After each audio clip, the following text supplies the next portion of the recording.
Hello students, tea from Assam के question answers short and long as usual. सारे chapters के short and long question answers मिल रहे हैं आपको। प्लीज अच्छे से लर्न करो। बार बार मैं यही बोल रही हूँ, अपनी लैंग्वेज में आंसर्स नहीं लिखने हैं, राइट? चलो। So how does Arup Kumar Datta describe Dhekiabari tea estate? So Dhekiabari tea estate कौन सा था जो प्रांजल के फादर मैनेज कर रहे थे, राइट? चलो, so Dhekiabari tea estate was about an hour's drive from Mariani junction. Mariani junction पे वो लोग ट्रेन से उतरे थे, वहां से कार में बैठ के 1 घंटे की ड्राइव में वो धाकियावाड़ी पहुंचे थे। It was of the main road and could be reached only after crossing a cattle bridge. Cattle bridge से होते हुए ही वो वहां पे पहुंचे थे। It had acres of tea bushes on either side of the gravel road. The bushes were neatly pruned to the same height and so bushes को same height पे बहुत ही नीटली प्रून किया गया था। and groups of tea pluckers with bamboo buckets on their backs were plucking the newly sprouted leaves। और वो जो girls थी जो पीछे जो है बास्केट, बैम्बू बास्केट को टांग के उसमें जो फ्रेशली टी लीव्स आ रही थी उनको प्लक करके डाल रही थी, right? Rajvi did his study before his visit to the tea plantation. Is it good to do one's research before starting a new venture? क्या ये सही है कि कहीं भी जाने से पहले या कोई भी न्यू वेंचर पे को विजिट करने से पहले उसके बारे में इंफॉर्मेशन लेनी चाहिए? क्यों और क्यों नहीं, right? So it is always good to research before the start of a new venture. हमेशा अच्छा रहता है, as it adds to curiosity, क्योंकि उसके बाद आपकी क्यूरियोसिटी और बढ़ जाती है। अच्छा ऐसे होता है तो और आगे कैसे होगा, तो क्यूरियोसिटी आगे बढ़ जाती है। Rajvir excited to learn about tea plantations as he had only read about them, क्योंकि उसने सिर्फ पढ़ा था उसके बारे में, तो उसके बारे में जानना देखना बहुत एक्साइटिंग होगा। And had never seen one before, पहले कभी देखा ही नहीं था, सिर्फ पढ़ा था उसके बारे में। When he saw the working of the plantation he confirmed what he had read. अब जो उसने देखा और जो उसने पढ़ा था वो जब सेम निकला तो ही वाज कंफर्म कि जो मैंने पढ़ा था that was exactly what is being done, कैसे प्लांटेशंस होती हैं। It was both satisfying and encouraging for him to gather his practical knowledge. अब ये स्टूडियस होके पढ़ना, बुक से देखना या फिर जो असली में देखना है, उन दोनों में कितना फर्क होता है। वो बहुत एक्साइटिंग था कि अपनी जो उसने एक प्रैक्टिकल नॉलेज एक्वायर की थी, right? Next question. Your reading of Glimpses of India has inspired you to write an article for a newspaper on the topic Diversity, the Uniqueness of India. ठीक है, now share any two ideas from the article that you would like to write. So आप पहले कैसे start करेंगे? India has a rich repository of cultures. हम किस चीज में रिच हैं? हम कल्चर्स में रिच हैं, ट्रेडिशंस में, रेसेस, रिलीजन, डाइवर्सिटी है हमारे यहाँ, right? So this diversity makes her a unique country. The harmonious को एग्जिस्टेंस, बिना कोई लड़ाई झगड़े के हम सब इकट्ठा रहते हैं, हार्मनी में रहते हैं। सो द हार्मोनियस को existence of so many different things is a unique phenomena. It conveys the tolerance, क्या क्या देता है? टॉलरेंस देता है, रिस्पेक्ट देता है, दैट इंडियंस, जो सब इंडियंस के अंदर एक दूसरे के लिए है। हम एक दूसरे को बहुत आराम से टॉलरेट करते हैं, एक दूसरे को रिस्पेक्ट देते हैं, ठीक है? आप कोई भी लैंग्वेज बोले, मैं कोई भी लैंग्वेज बोलूं, आपके यहाँ कोई भी कल्चर है, मेरे यहाँ कोई भी कल्चर है, but we all are one, we all respect each other, और हम एक दूसरे को उनका स्पेस देते हैं, right? This diversity is the identity of India. यही हमारी शक्ति है, यही हमारी आइडेंटिटी है। And it indicates the deep roots of our civilisation. हमारा सिविलाइजेशन ही ऐसा है, ये हमारे डीप रूट्स बताते हैं, राइट? चलिए, नाउ इंडिया, ये वाले थोड़े से ट्रिकी क्वेश्चंस हो जाते हैं जिसमें बहुत ज्यादा आपको चैप्टर में से डायरेक्ट आंसर्स नहीं मिलेंगे, but then author wants you to write on these things and develop a broad spectrum, ठीक है? एक ब्रॉड आपका एक आइडिया डेवलप करें, right? Sorry. India and tea are so intertwined together that life, India में India और चाय दोनों एक इस तरीके से इंटरट्विन्ड है, यानी कि इतने जुड़े हुए हैं एक दूसरे से, that life without the brew is unimaginable, कि उसके बिना जो लाइफ है वो हम इमेजिन ही नहीं कर सकते हैं।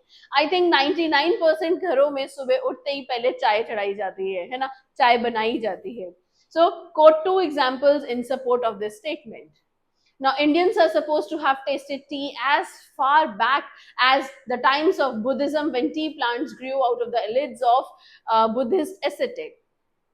तो शायद हमारे यहाँ उस टाइम से चाय बनाई जा रही है जब ये बुद्धिस्ट वाली स्टोरी हुई थी, right? The close intertwining of tea with life is easily noticeable since majority of people enjoy sipping the teeming hot liquid. Majority of लोगों को आप देखेंगे, चाहे वो रेलवे स्टेशन पे है, बस स्टैंड पे है, पार्क्स में है, राइट, और चाहे इवन मॉल्स में है, हम खाने के बाद, खाने से पहले, any time of the day you will find majority of people sipping their hot tea, right? Assam has the largest door concentration of plantations in the world. Assam में सबसे ज्यादा ये टी प्लांटेशंस का काम होता है. Okay. Long question, compare and contrast the attitudes of Rajvir and Pranjal. अब हमने ये देखा था क्योंकि प्रांजल तो पला बड़ा ही टी एस्टेट्स के बीच में था, उसके फादर टी एस्टेट ही मैनेज करते थे, तो आई थिंक उसका इतना ज्यादा एक्साइटमेंट नहीं था. लेकिन वहां ये राजवीर ने तो ये सब पहली बार देखा था, सो ही वाज टू एक्साइटेड. सो दोनों के जो रिएक्शंस हैं, उन दोनों के जो एटीट्यूड्स हैं, उनको कंट्रास्ट, उनको कंपेयर करना है as the journey to upper Assam in a train. Right? So Rajveer and Pranjal studied together in a Delhi school. Pranjal was born and brought up in Assam where his father was the manager of a tea estate. So प्रांजल के लिए ये सब चीजें बहुत normal थी, लेकिन Rajveer had accompanied Pranjal during their summer holiday to explore this part of the country. Now since Rajveer was visiting Assam for the first time, he was very excited. He looked admiringly. So आपने first कैसे use करना है? Very excited. He looked admiringly at the view of vast tea gardens, greenery. इन सब के ऊपर वो बहुत ज्यादा बाहर देखता जा रहा था, right? लेकिन प्रांजल क्या कर रहा था? On the other hand, he had all his nose in the book.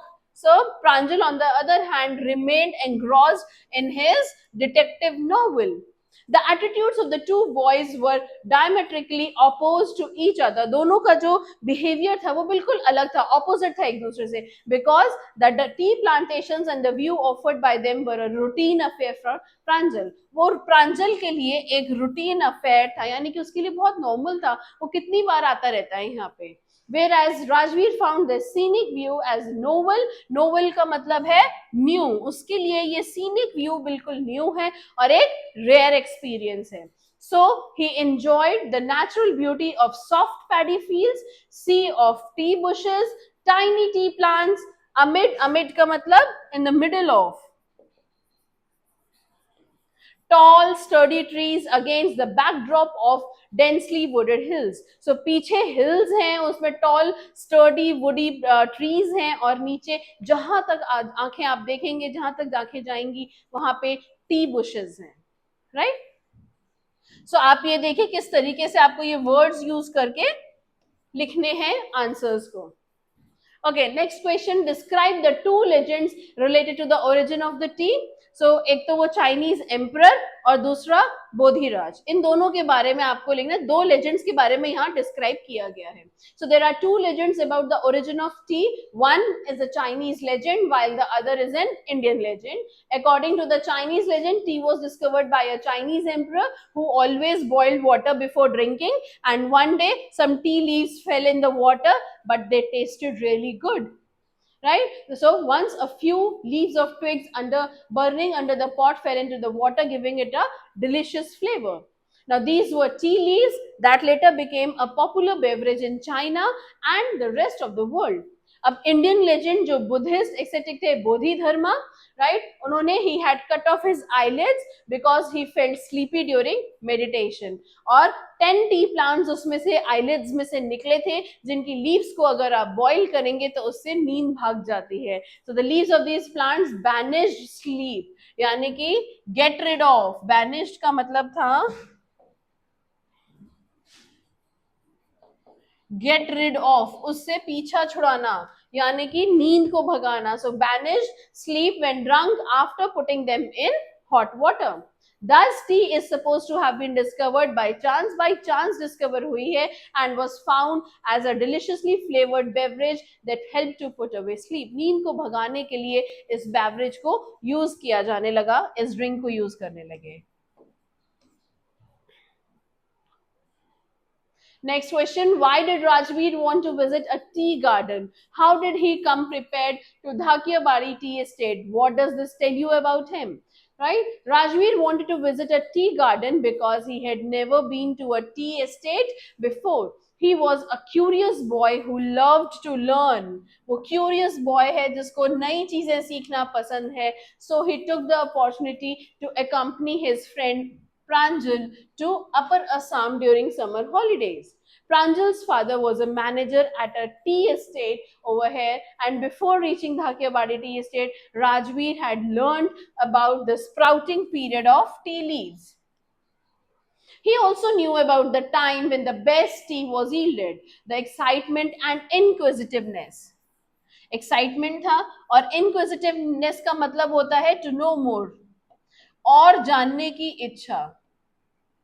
To know more of Rajvi tells that he is a good pupil. Pupil means student who does some self study before learning anything new. कुछ सीखने से पहले नया वो self study करता है उसके बारे में. He is happy to collect as much information as possible and takes keen interest in finer details. बारीकियों पे ध्यान देता है. He observes deeply and listens carefully. Right? ये आप भी अच्छा words लिखेंगे. To him, knowledge is not a burden. उसके लिए knowledge एक burden नहीं है, but a pleasure. लेकिन क्या है? एक pleasure है that is drawn from practical experiences, जो practical experiences से आते हैं. He watches the vast sea of tea bushes from the window of the train compartment itself. He thus uses both the faculties of sight and sound to gather information about a subject. किसी भी चीज के बारे में जानने के लिए वो देख के, साइट और साउंड यानी कि सुन के, दोनों तरह से अपनी नॉलेज को गैदर करता है. Right? Compare and contrast the natural beauty found in Coorg and Assam. अब इसका जो सेकेंड पार्ट था वो कुर्ग था. राइट? तो अब आपसे जो क्वेश्चन किया जा रहा है वो दोनों की नेचुरल ब्यूटी को कंपेयर करने के लिए, as described in 2 travel logs, Coorg and tea from Assam. So the natural beauty of both Kurg and Assam is open and vast. बहुत ज़्यादा beauty open में है, vast है, and both these places are abundant. Abundant means a lot.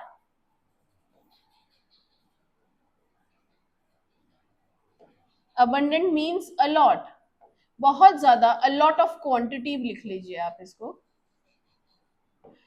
यानी कि बहुत ज्यादा quantity में ग्रीनरी है एंड हैव ह्यूज स्ट्रेचेस, दूर दूर तक प्लांटेशंस वहां पर फैले हुए हैं. The chief crop in each of these places is a beverage popular for its flavour. While Assam gives us the best tea, so Assam में best tea है, लेकिन कुर्ग में क्या है? Offers deliciously fragrant coffee है वहां पे. The visual delight that one gets after visiting both these places is equally rewarding. दोनों जगह जाके बहुत अच्छा लगता है. However, the difference in the geographical location of Kurg and Assam lend some differences to the types of vegetation found in these places. दोनों जगह थोड़ा vegetation में difference है. Kurg Ways has evergreen rainforest while Assam has densely wooded hills. Assam में densely wooded hills हैं और Kurg में evergreen rainforest है. The tall and sturdy trees in the tea plantation find counterparts in the canopies of greenery in coffee plantations of Kurg. Still, both are delightful places क्योंकि tourist को दोनों जगह पे ही जाके glimpse of soul and heart of India, इन दोनों के बारे में जानने का और घूमने का मजा उठाते हैं टूरिस्ट. सो टूरिस्ट के लिए ये दोनों ही जगह अपने आप में बहुत अच्छी है. राइट? गोवन ब्रेड, अब ये फर्स्ट पार्ट पे आ जाते हैं हम. So Goan bread, Coorgi culture and Assam tea, तीनों चैप्टर्स ले लिए ग्लिम्सेस ऑफ इंडिया के. All have foreign origins but have assimilated into Indian culture. Origin इनके बाहर के हैं लेकिन उन्होंने इंडिया में आके अपने कल्चर का एक पार्ट बना लिया है और अपने ट्रेडिशंस का. So do you agree? Give reasons in support of your answer. Now, there is no denying fact that Goan bread, Kurgi culture and Assam tea all have foreign origins but have assimilated into Indian culture and traditions. The Goan bread is the legacy that the Portuguese inventor. So Goan bread कौन लेकर आया था? ये Portuguese invaders से आए थे. erstwhile rulers of Goa have left behind. लेकिन कुर्ग का जो कल्चर है ऑफ द वेलर, वेलर का मतलब क्या था? ब्रेवरी. एंड कस्टम्स जो थे वो ग्रीक्स, अरब से आए थे. Assam tea came to India from China. Although each of these items travel to us from other parts of the world, लेकिन they are all a part of हमारी लाइफ का एक essential part बन गए हैं. A traditional Goan village cannot imagine life without peders. Peders कौन थे? Bakers. Goa के जो बेकर्स हैं उनको पेदर्स कहा जाता है. And their Portuguese way of baking special loaves. Loaves क्या थे? जो वो ब्रेड्स थी, राइट? ऐसे करके जो लंबी आपकी ब्रेड्स होती हैं उनको लोव्स कहते हैं. Kurgis have cultures and customs distinct from the mainstream Hindus, but they form one of the most decorated units of Indian army, right? Assam has the largest concentration of tea plantations in the world. All these places have unique identity but are essentially Indian in character. Unique identity है लेकिन हमारे Indian culture में ये एक हमारे traditions का, हमारे cultures का पार्ट बन गई है, राइट? एक क्वेश्चन लास्ट में जल्दी से आंसर कीजिए. ये जो कुर्गी का इन्होंने बोला है उनकी वेलोर की वो ब्रेवरी के लिए जाने जाते थे और एक decorated units of Indian army है. तो जो कुर्गी आर्मी के जो फर्स्ट हमारे चीफ थे उनका नाम लिखिए जल्दी से. मैंने आपको अपने नोट्स में चैप्टर एक्सप्लेनेशन में दिया है, राइट? Thank you.